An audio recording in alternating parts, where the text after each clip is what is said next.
Taylor Swift's Eras Tour is a remarkable example of how an artist's influence can extend far beyond music, significantly impacting local economies and the broader entertainment industry. The tour not only generated massive income through ticket sales, merchandise, and brand partnerships, but it also created a substantial ripple effect on local businesses, from vendors to security personnel, boosting job creation in the live events sector. As the tour's name suggests, Taylor transitions during the concert through the various phases of her career. She not only entertains, but also offers a powerful narrative about growth, identity, and creativity.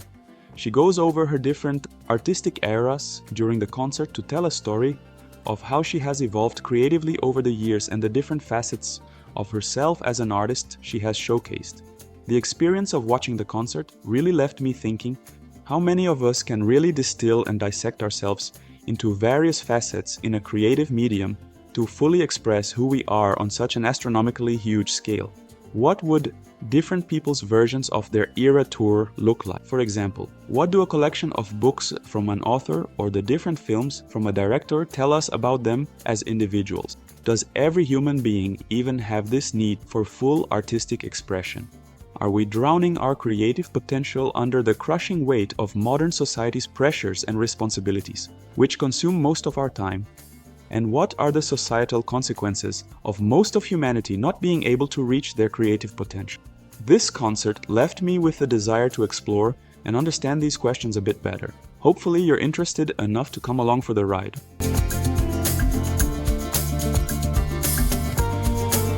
At the heart of Taylor Swift's Eras Tour is the idea of self-creation, the process of deliberately crafting and evolving one's creative identity over time. This concept has some parallels with the idea of the Übermensch by Nietzsche. He argues that individuals should strive to transcend conventional values and create their own meaning in life. In the context of Swift's career, this resonates strongly. She has repeatedly reinvented herself, moving from country music to pop and beyond, each time crafting a new facet of her public persona and creating her own artistic universe and sense of mythology.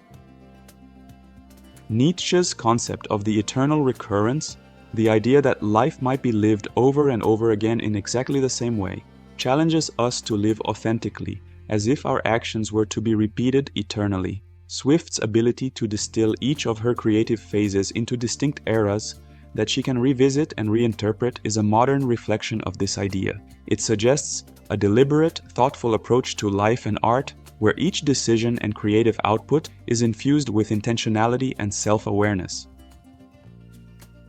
Sartre's existentialism further deepens this discussion by emphasizing the responsibility that comes with freedom.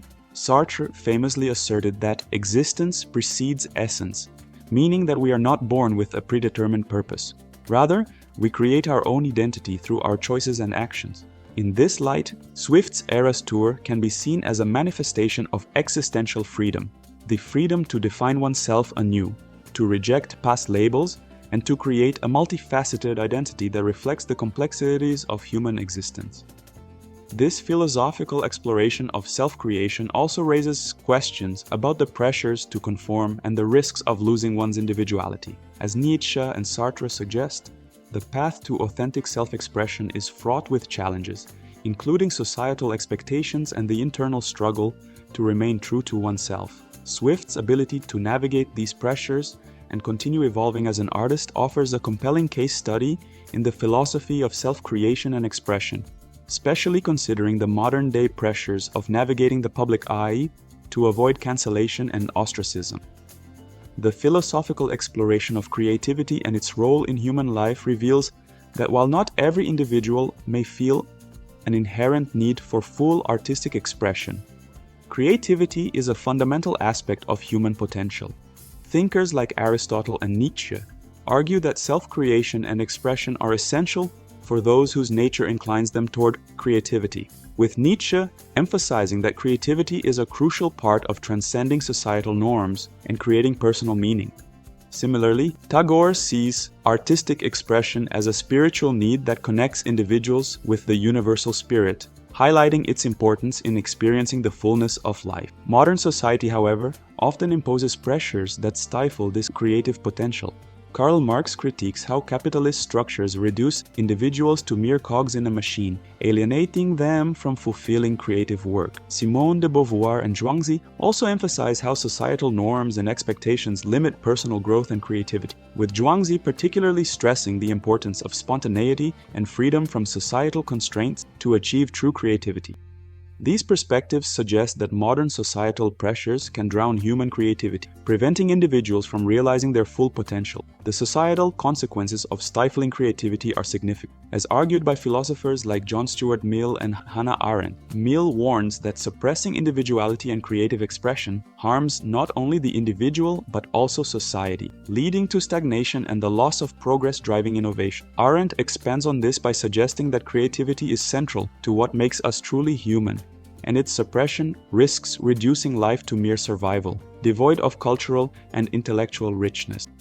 Confucius also notes that failing to nurture creativity can weaken the social fabric, diminishing the collective well-being of society. In summary, the inability of most people to reach their creative potential has profound implications for both individuals and society. Creativity is not only a means of personal fulfillment, but also a crucial driver of social and cultural progress. Philosophers from various periods and cultures emphasize that fostering an environment where creativity can flourish is essential for a vibrant, dynamic, and humane society. Addressing the barriers that stifle creativity could lead to a richer, more innovative, and fulfilling human experience.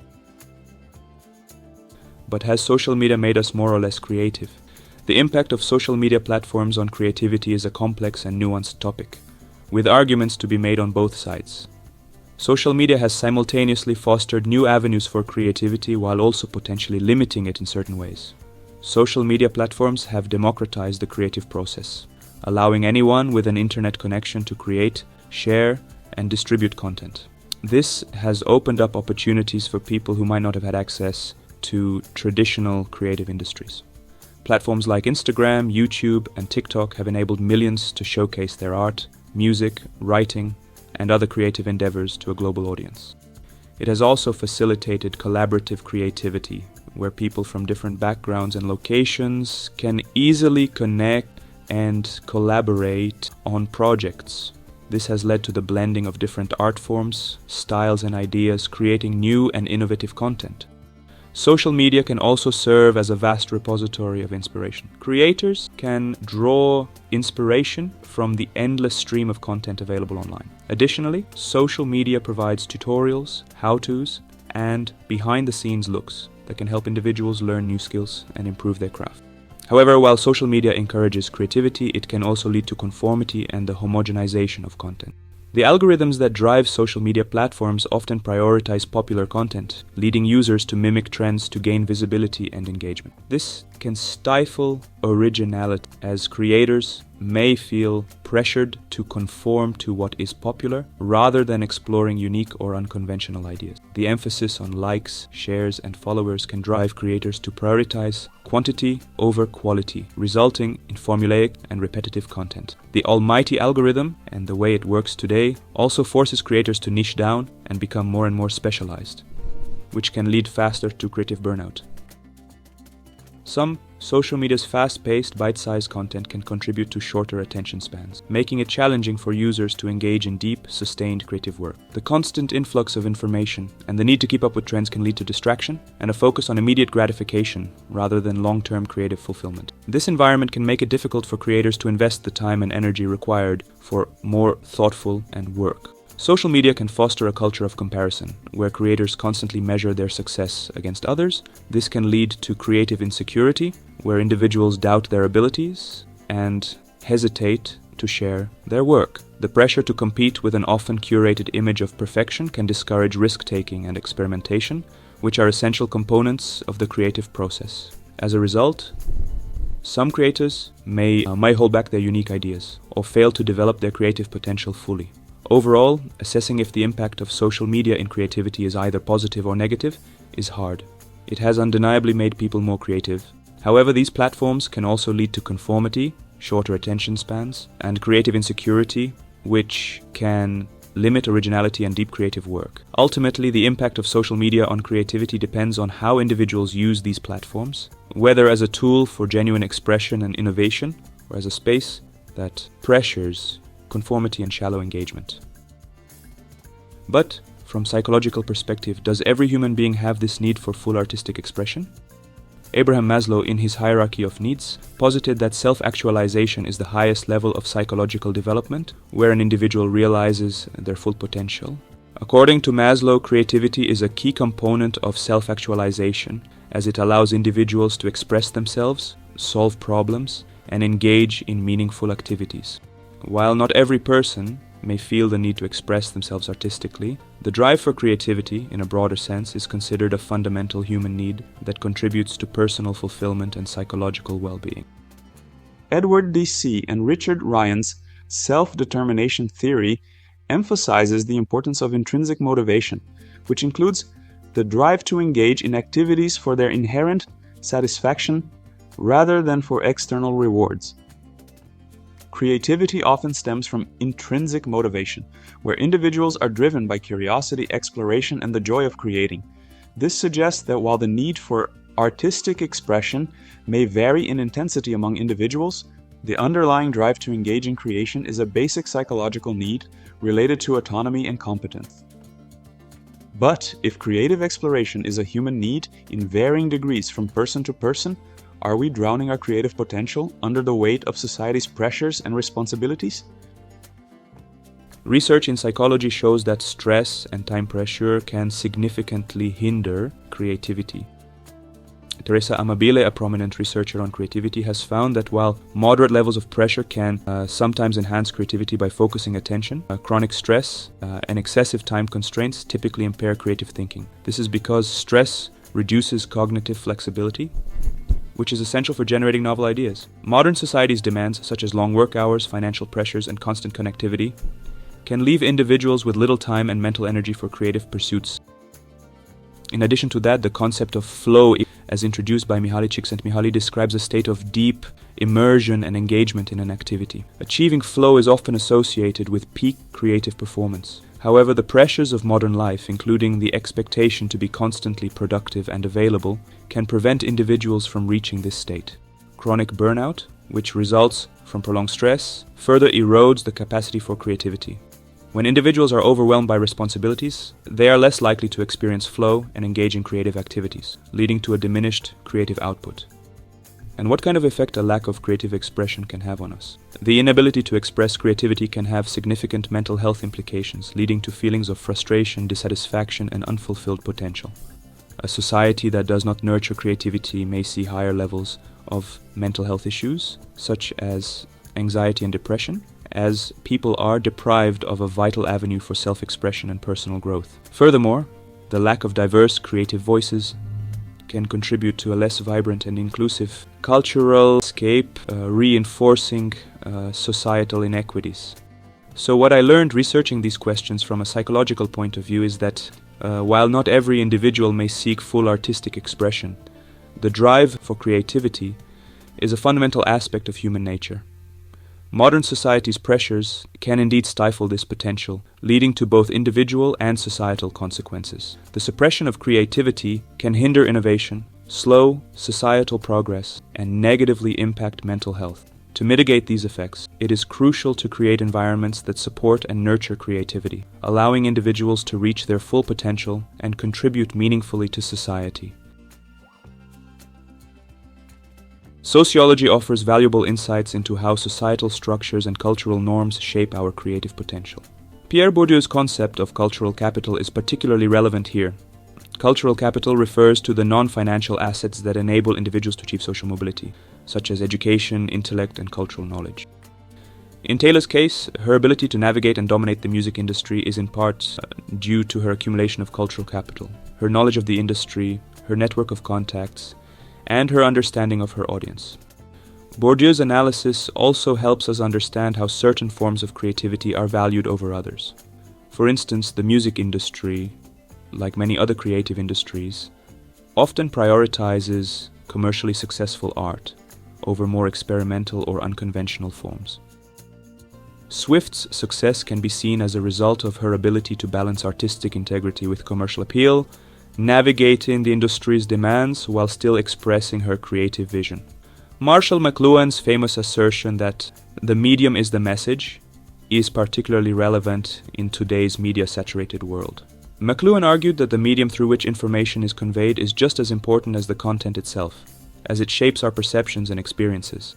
In the context of the Eras Tour, the use of various media, such as live performance, social media, and music videos, shapes how audiences engage with Swift's work and how her artistic evolution is perceived.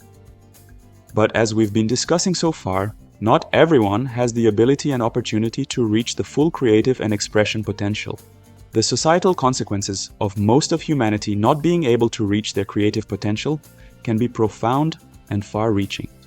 Creative minds are often the driving force behind breakthroughs in science, art, and industry, and when their potential is left untapped due to socioeconomic barriers, lack of education, or societal pressures, the world loses out on countless ideas that could have addressed critical challenges or led to transformative advancements.